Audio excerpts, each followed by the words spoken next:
नमस्कार, बहुत स्वागत आप सभी का। आपके साथ मैं हूं कीर्ति दीक्षित। वक्त हो चला है सुपर फास्ट खबरों का।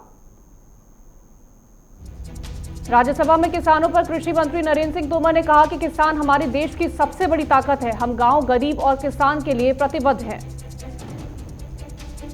कृषि मंत्री ने विपक्ष पर निशाना साधते हुए कहा कि माना कि आपने मनरेगा शुरू की है, लेकिन आपके समय में इसमें गड्ढे ही खोदे जाते थे। हमने इसे परिमार्जित करने का काम किया है।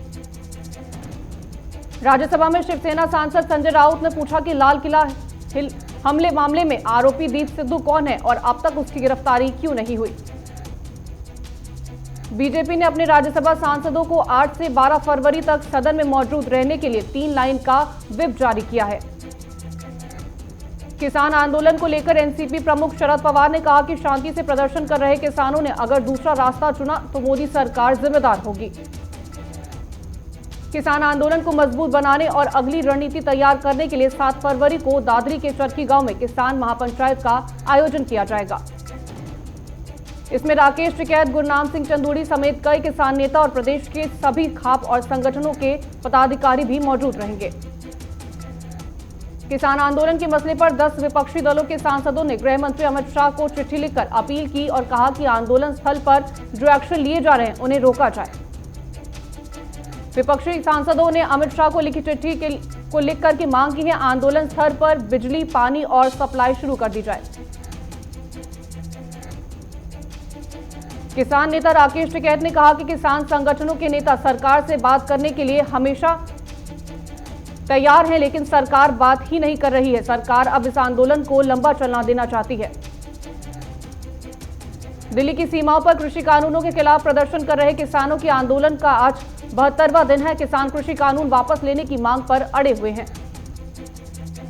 कृषि कानूनों के खिलाफ देश भर में कल किसान दोपहर 12 बजे से 3 बजे तक चक्का जाम करेंगे। दिल्ली के मुख्यमंत्री अरविंद केजरीवाल ने आज कैबिनेट की बैठक बुलाई है। माना जा रहा है कि बैठक में किसान आंदोलन के मुद्दे पर फोकस रहेगा। बजट को लेकर कांग्रेस नेता राहुल गांधी ने मोदी सरकार पर वार किया। राहुल ने ट्वीट कर कहा कि सीमा पर तैनात जवानों के साथ धोखा हुआ। बजट में जवानों के लिए कुछ नहीं था। बढ़ती महंगाई पर शिवसेना ने केंद्र सरकार पर निशाना साधा। शिवसेना ने कहा कि लॉकडाउन की वजह से पहले ही जनता की कमर टूट गई है। ऐसे में सरकार लोगों की जेब से पैसे क्यों छीन रही है। बिहार के पूर्व सीएम जीतन राम मांझी ने चिराग पासवान पर हमला बोला। उन्होंने चिराग से कहा कि वो खुलकर तेजस्वी के साथ आ जाए, छुपकर गठबंधन करने की जरूरत नहीं। बीजेपी की रथ यात्रा के खिलाफ जनहित याचिका पर 9 फरवरी को सुनवाई करेगा कोलकाता हाईकोर्ट। पश्चिम बंगाल में विधानसभा चुनाव को लेकर एआईएमआईएम इस महीने बंगाल के 4 शहरों में 4 अलग अलग प्रतिनिधिमंडल भेजेगी। प्रतिनिधिमंडल राज्य में चुनाव तैयारियों का जायजा लेंगे। बीजेपी के राष्ट्रीय महासचिव कैलाश विजयवर्गीय ने टीएमसी पर हमला करते हुए कहा कि ममता बनर्जी की सरकार का ट्रेंड विभव पे मौलिक अधिकारों की हत्या है। पश्चिम बंगाल समेत सभी 5 राज्यों में जल्द ही विधानसभा चुनाव की तारीखों का ऐलान हो सकता है। चुनाव आयोग फरवरी के तीसरे हफ्ते में तारीखों का ऐलान कर सकता है। प्रधानमंत्री नरेंद्र मोदी 7 फरवरी को असम का दौरा करेंगे और इस दौरान वो 2 मेडिकल कॉलेजों की आधारशिला रखेंगे। पीएम मोदी असम माला योजना भी शुरू करेंगे, जिसके तहत राज्य लोक निर्माण विभाग राज्य राजमार्गों का अपग्रेडेशन करेगा। गुजरात निकाय चुनाव के तहत आम आदमी पार्टी ने नेता मनीष सिसोदिया 6 फरवरी को अहमदाबाद में रोड शो करेंगे।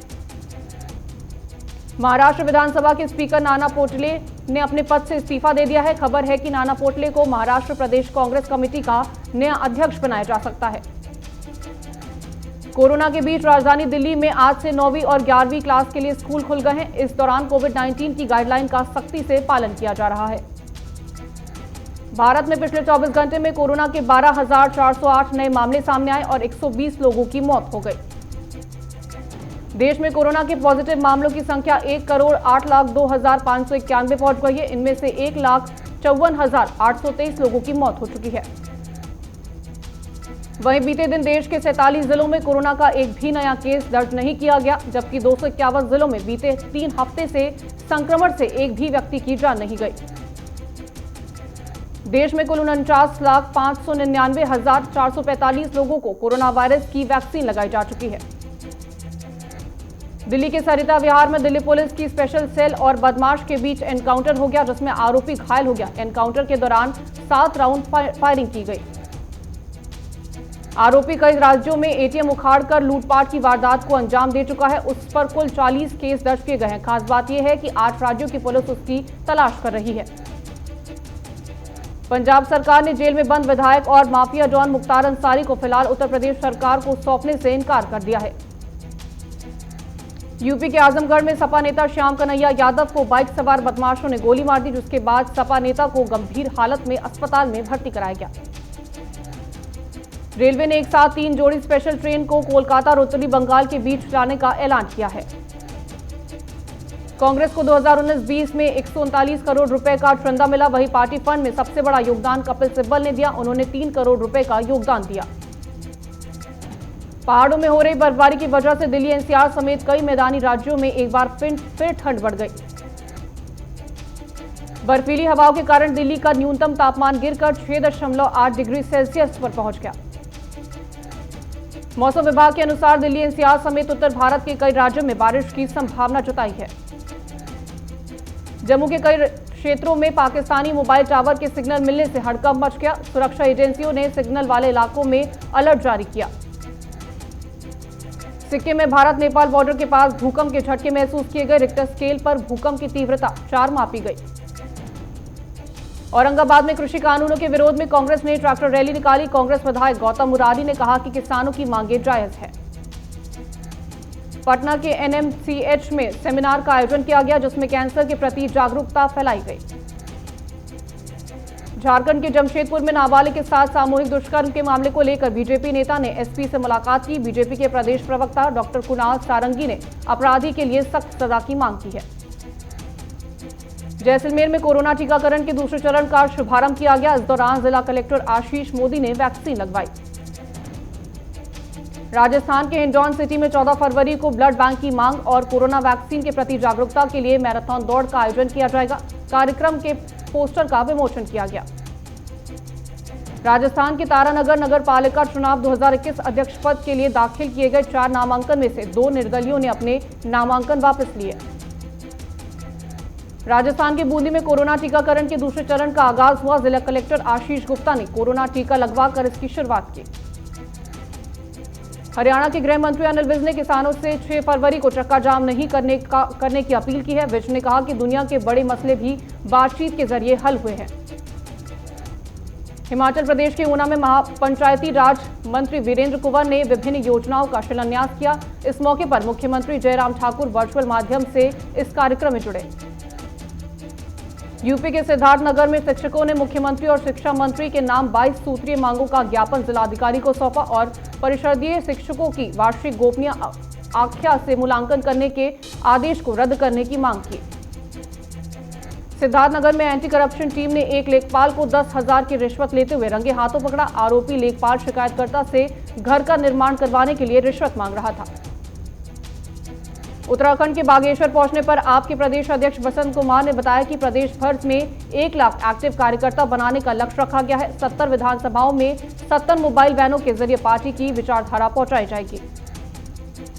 राजस्थान के धौलपुर में महिला ने छेड़छाड़ का विरोध किया तो शख्स ने महिला को बीच सड़क पर पीटा, तो वहीं पब्लिक मूक दर्शक बनकर देखती रही। उत्तराखंड के मुख्यमंत्री त्रिवेंद्र सिंह रावत ने कहा कि काली गंगा प्रथम लघु जल विद्युत परियोजना का लोकार्पण किया। सीएम रावत ने कहा कि राज्य सरकार बिजली हर घर तक पहुंचाने के लिए प्रतिबद्ध है। सीएम त्रिवेंद्र सिंह रावत ने रुद्रप्रयाग में प्रेस वार्ता करते हुए कहा कि हमारी सरकार ने कनेक्टिविटी पर काफी काम किया है। हमारा मानना है कि सड़कों से होकर ही विकास के रास्ते पर जाया जा सकता है। किसान आंदोलन के चलते शादी के कार्डों में बदलाव नजर आए। शादी के कार्ड पर नो फार्मर नो फूड लिखा हुआ था, जो चर्चा का विषय बना। राजस्थान के भीनमाल में राज अस्पताल के पास एक खेत में नवजात का शव मिला। पुलिस ने मामले की जांच शुरू कर दी है। अमृतसर में दोस्तों ने ही धारदार हथियार से दोस्त की हत्या कर दी और शव को नहर के किनारे फेंक दिया। पुलिस मामले की जांच कर रही है। लक्सर रोड की स्टेट हाईवे के निर्माण का काम शुरू हो गया है। विभाग के मुताबिक इस सड़क की चौड़ाई 12 मीटर से बढ़ाकर 15 मीटर करके इसे डबल लेन बनाया जाएगा। ग्रेटर नोएडा में बुजुर्ग दंपति की हत्या का मामला सामने आया है। महिला का शव घर में मिला, वहीं पति का शव बेसमेंट से बरामद किया गया। झारखंड के हंसनडिंगा में डीटीओ के नेतृत्व में वाहन ट्रैकिंग अभियान चलाया गया। बिना हेलमेट पहनने वाले चालकों पर 1,000 का जुर्माना लगाया गया और 22 लोगों की बाइक को जब्त किया गया।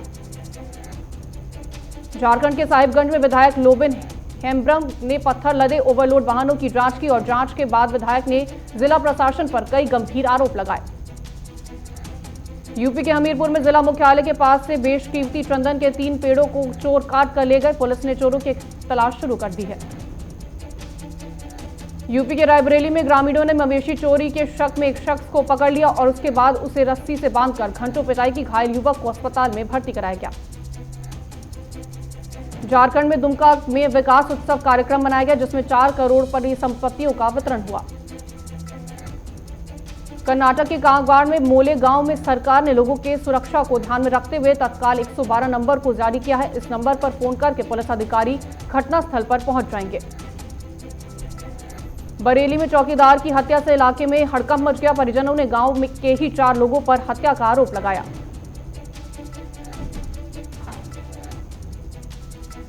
यूपी के मुजफ्फरनगर में बारिश के चलते ठंड और बढ़ गई है। लोग गर्म कपड़े और अलाव का सहारा ले रहे हैं। महोबा में वृद्ध महिला से बलात्कार का मामला सामने आया। पीड़िता ने 2 व्यक्तियों पर रेप का आरोप लगाया। पुलिस मामले की जांच में जुटी है। कर्नाटक के कांग्रेस प्रदेश अध्यक्ष डीके शिव कुमार ने ऐश्वर्य केरल यात्रा के नाम से केरल में हुंकार भरती। बता दें कि आने वाले दिनों में केरल में चुनाव होने जा रहे हैं।